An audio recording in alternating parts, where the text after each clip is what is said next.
do Pai, do Filho e do Espírito Santo. Amém. Queridos irmãos e irmãs em Cristo Jesus, o bem-aventurado doutor Martinho Lutero disse certa vez que doutor é aquele que sabe distinguir bem entre lei e evangelho. E a distinção entre lei e evangelho não é apenas uma habilidade teológica, mas uma necessidade pastoral. Quando o pregador confunde lei e evangelho, corre-se o risco de machucar pessoas que já estão arrependidas do pecado, ou consolar quem ainda não reconheceu o seu pecado. O que isso quer dizer?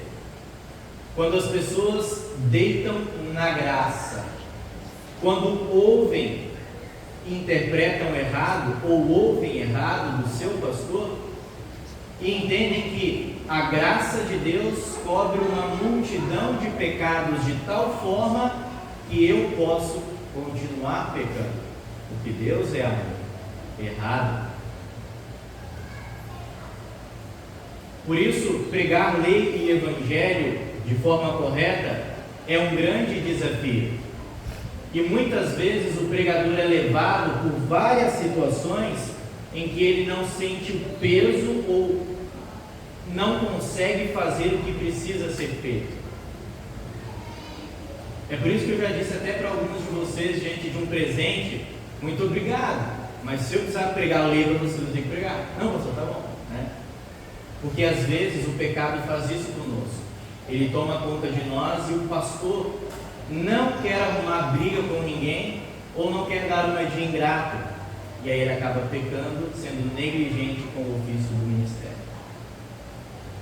Por isso, queridos irmãos e irmãs, a nossa teologia, a teologia luterana, distingue, ou melhor, ensina que a lei de Deus tem três usos importantes, como eu disse: a lei como freio, a lei como espelho e a lei como norma.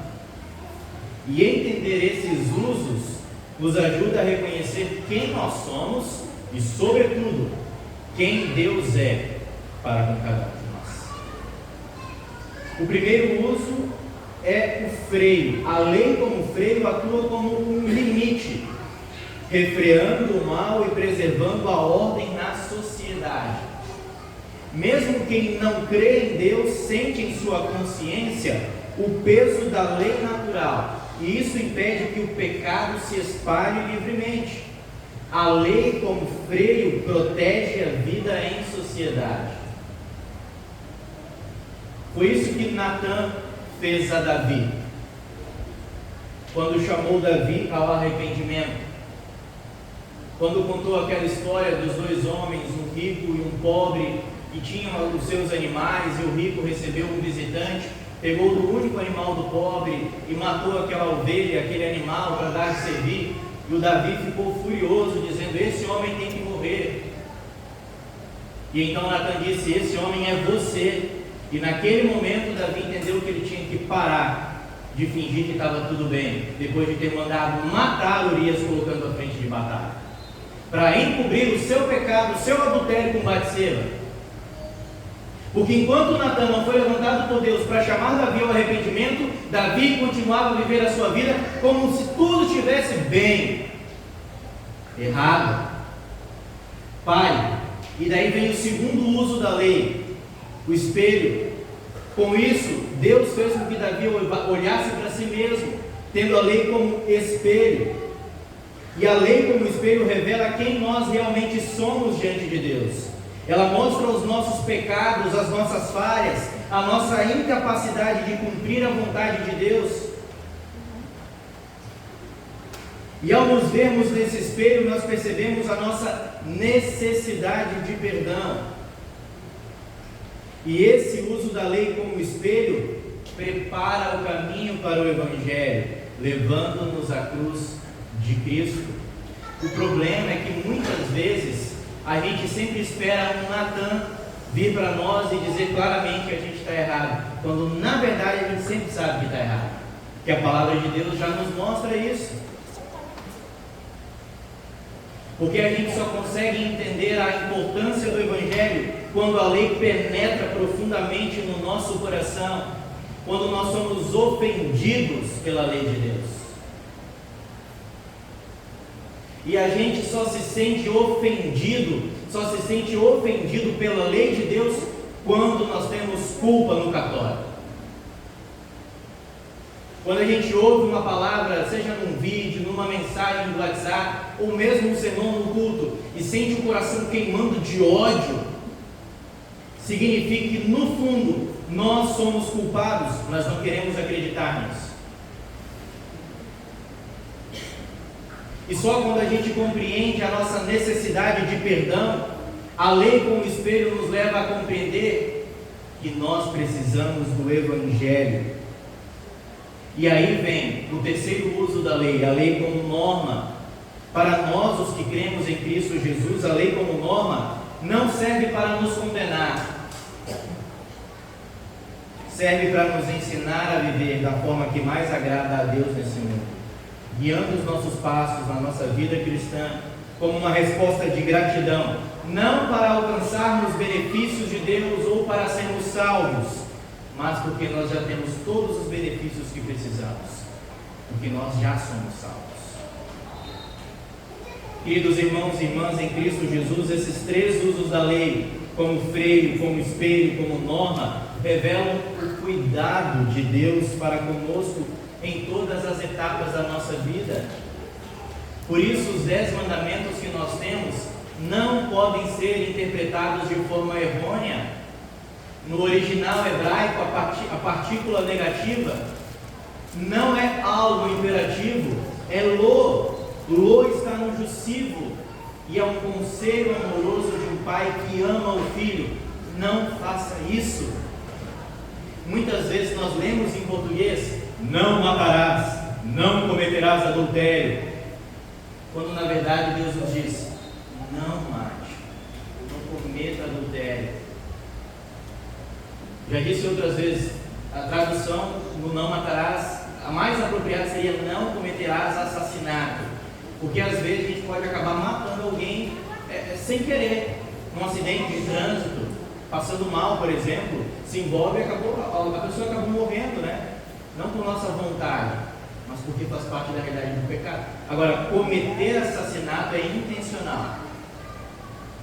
Então Deus está nos dizendo assim, não mate, não cometa assassinato, preserve a vida do teu próximo, preserve a tua própria vida. Não cometa adultério, preserve o teu casamento, honre a tua esposa, honre o teu marido, honre os teus filhos. Essa é a palavra de Deus para nós. Porque a lei de Deus revela o seu cuidado para cada um de nós. E ao ouvirmos agora a palavra de Deus para o dia de hoje, nós pedimos que Ele nos conceda discernimento para que a lei cumpra o seu propósito em nós. Que o Evangelho traga consolo, perdão e vida. Porque, queridos irmãos e irmãs, o texto de Gálatas 6 nos mostra que o apóstolo Paulo, quando começa dizendo: irmãos, se alguém for surpreendido em alguma falta, vocês que são espirituais, restaurem essa pessoa com espírito de brandura. Essa é a vida em comunidade: ajudar, levantar, carregar os fardos uns dos outros, e não dizer: bem feito, merece.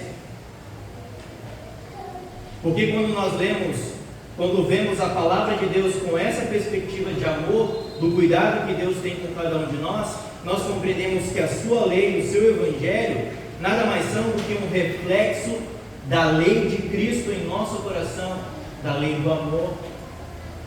Mas esse chamado não é feito com arrogância, e sim com humildade. Por isso, logo em seguida, Paulo vai dizer: e que cada um tenha cuidado para que não seja também tentado. Porque, na verdade, o pecado do outro sempre é pior que o nosso.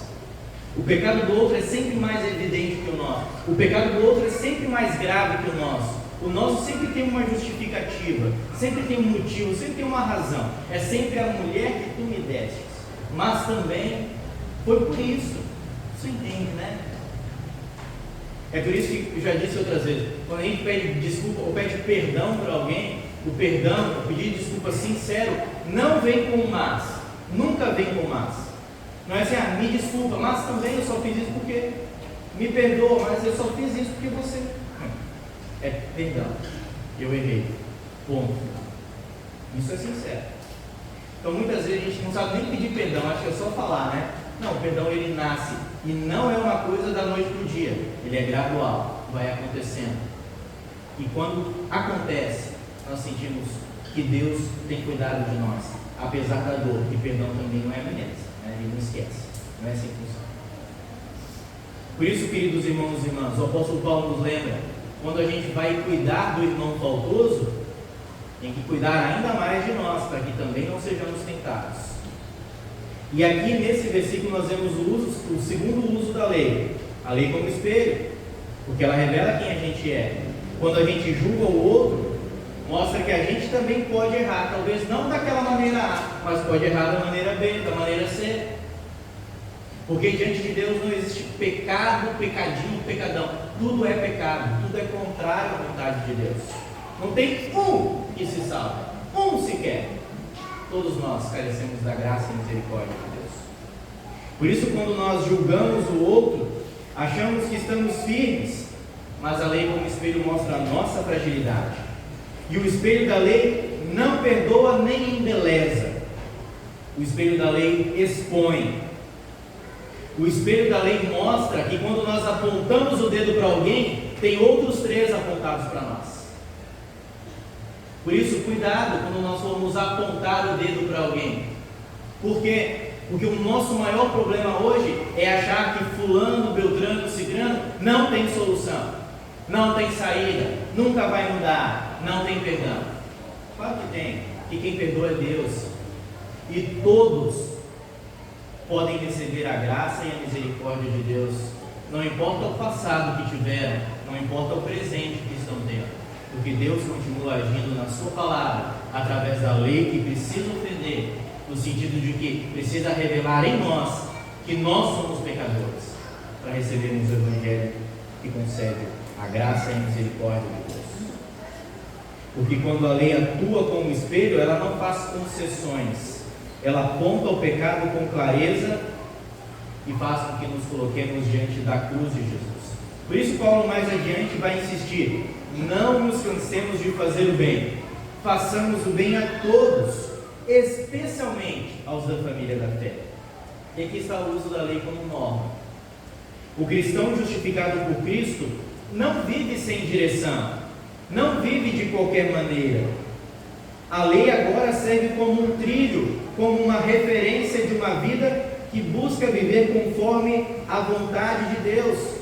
Não para recebermos, para merecermos algo de Deus, mas porque nós já recebemos tudo: perdão dos pecados, vida e salvação.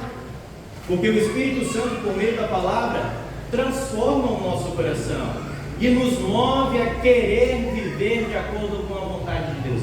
Por isso, muito me preocupa quando entra semana após semana, ano após ano, e a gente não consegue, como pastor, enxergar uma evolução espiritual. Parece que nada muda. É uma frieza total. Algo de errado não está certo. Tem um déficit na educação cristã. Está faltando alguma coisa. Porque é impossível viver indiferente diante do Evangelho que invade o nosso coração. É impossível ser a mesma pessoa depois de ouvirmos que Deus cuida de nós. Isso tem a ver com todas as fases, todas as áreas da nossa vida. E qual é o termômetro para isso? Presença no culto. Esse é o termômetro. A presença no culto é fundamental para que nós ouçamos a lei e recebamos o Evangelho, porque é aqui que Deus cura o nosso coração, fortalece a nossa fé e nos envia a viver a fé com as pessoas que nós amamos. Porque, queridos irmãos e irmãs, nós não podemos esquecer que esse impulso de fazer o bem precisa ser iluminado pela verdade do Evangelho. E é por isso que Paulo declara: quanto a mim, que eu jamais me glorie por estar na igreja todo final de semana, que eu jamais me glorie por ler a Bíblia todos os dias, que eu jamais me glorie por fazer tal coisa para a igreja. Porque fazer as coisas para a igreja, ler a Bíblia com a motivação errada também não agrada a Deus. Querem um exemplo? O farisaísmo, os fariseus. E tem fariseu nos tempos modernos, de todos os aspectos possíveis. Cuidado. Se você que está aqui hoje está de alguma forma se sentindo ofendido, que bom, isso é bom, porque Deus está trabalhando no teu coração. Se você está indiferente, coloca o joelho em oração, peça para que Deus sempre te dê a humildade de ouvir a sua palavra e de corrigir a sua vida diante das oportunidades que Ele dá a você o tempo todo. E se tem uma coisa que o seu pastor é direto, já disse outras vezes, né? Se um dia eu chegar no céu, Deus falar assim: pastor, o senhor não falou? Eu vou dizer: falei sim, um monte de vezes ainda. Em outras palavras, Deus nos dá o privilégio de ouvir a sua palavra, a sua lei, o seu evangelho, com todas as letras, sem parábolas, diretamente. Que é assim que Deus faz. Quando o pai e a mamãe amam o filho, não faz rodeio, aplica a disciplina. Às vezes um beliscão, puxão de orelha, tapa, que é necessário. Provérbios: umas palmadas não a matarão, faz parte, mas sempre com o objetivo correto de educar o Senhor. Porque às vezes nós precisamos de um puxãozinho de orelha, de um beliscão, de uns tapas, porque Deus nos ama e, como Pai, cuida de nós. Por isso, queridos irmãos e irmãs, nós não devemos nos gloriar por aquilo que a gente faz, mas por aquilo que Deus faz por nós em Cristo Jesus. Não é o nosso esforço, a nossa bondade, o nosso arrependimento que nos coloca diante de Deus. É o esforço de Cristo, é a bondade de Cristo, é a cruz de Cristo, porque é na cruz que Jesus cumpre toda a lei por nós. Foi na cruz que Jesus recebeu o castigo que nós merecíamos, e é na cruz que nós somos livres da culpa e recebemos a nova identidade de filhos de Deus e filhos amados. Ama o Pai.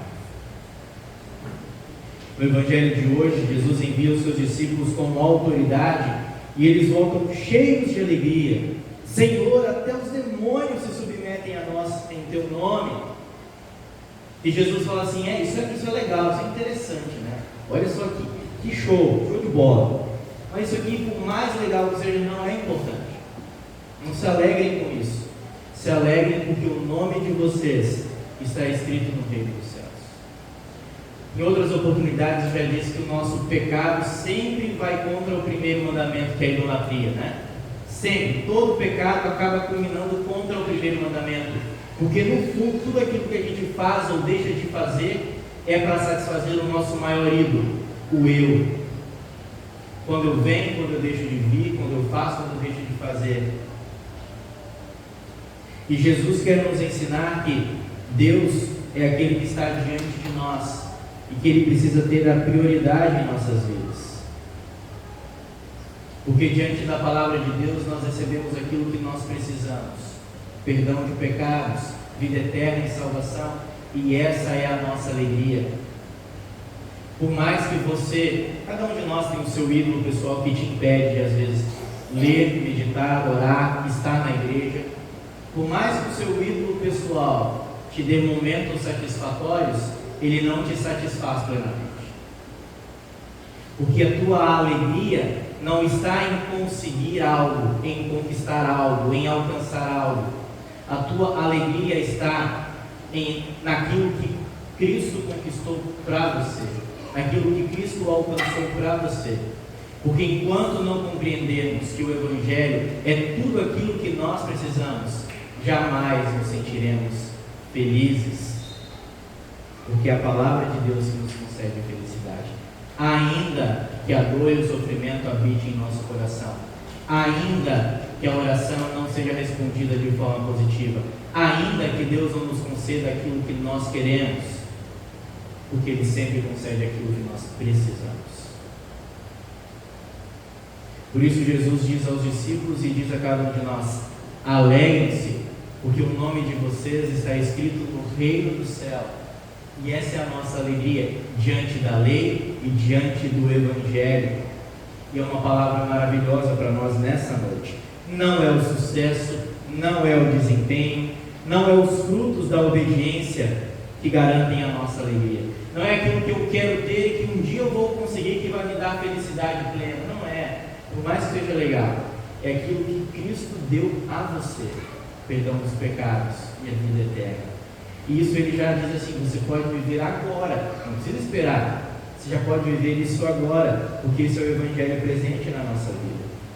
É a promessa de Deus, é o fato de que por pura graça os nossos nomes estão escritos no livro da vida.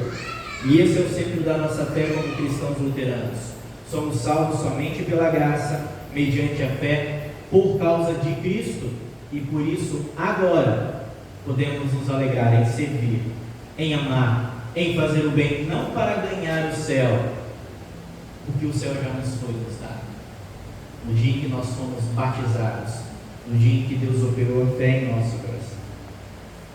Porque a grande verdade, queridos irmãos e irmãs, é que a lei de Deus continua válida, continua santa, continua boa e necessária, ainda que nos sintamos ofendidos por ela.